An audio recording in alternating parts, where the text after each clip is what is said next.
السلام علیکم ورحمۃ اللہ وبرکاتہ۔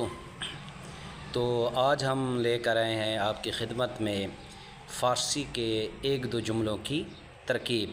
اگر آپ بھی چاہتے ہیں کہ آپ بھی اسی طرح فارسی جملوں کی تراکیب کریں اور فارسی کلام کو سمجھیں تو آپ ہمارا یوٹیوب چینل فیضان بندیالوی وزٹ کریں اور ہمارے کورس میں شامل ہوں، فارسی کورس میں، جو کہ بالکل فری ہے۔ تو انشاءاللہ العزیز کچھ دنوں میں آپ بھی اسی طرح فارسی تراکیب پر مہارت تامہ رکھیں گے انشاءاللہ العزیز۔ تو ہمارا جو جملہ ہے وہ یہ ہے: دیدم آفتاب را تاباں۔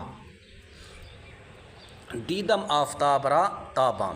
دیدم فعل با فاعل ہے اور آفتاب یہ مفعول بھی بن رہا ہے، لیکن آگے اس کی حالت بیان کی گئی ہے، تو اسے ڈائریکٹ مفعول بھی نہیں بنائیں گے، پہلے اسے بنائیں گے ذوالحال۔ ذوالحال تاباں ہو جائے گا حال، ذوالحال اپنے حال سے مل کر یہ بن جائے گا پھر مفعول بھی۔ فعل اپنے فاعل اور مفعول بھی سے مل کر جملہ فعلیہ خبریہ ہوا۔ دیدم آفتاب را تاباں، میں نے دیکھا سورج کو چمکتے ہوئے۔ اور ایک اور عبارت بھی ہمارے پاس اس طرح ہے کہ زدم زید را و پدرش استادہ بود۔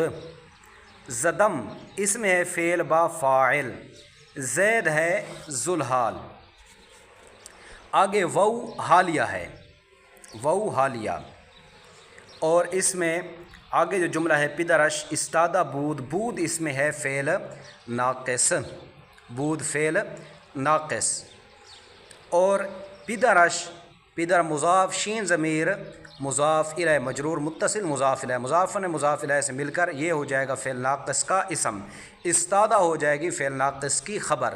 فعل ناقص اپنے اسم اور خبر سے مل کر جملہ فعلیہ خبریہ ہو کر یہ ہو جائے گا حال۔ اور ذوالحال ہمارا کون تھا؟ زید، زید ذوالحال اپنے حال سے مل کر اب یہ جو ہو جائے گا مفعول بھی، را علامت مفعولی، فعل اپنے فاعل اور مفعول بھی سے مل کر جملہ فعلیہ خبریہ ہوا۔ زدم زید را و پدرش استادہ بود، مارا میں نے زید کو اس حال میں کہ اس کا باپ کھڑا تھا۔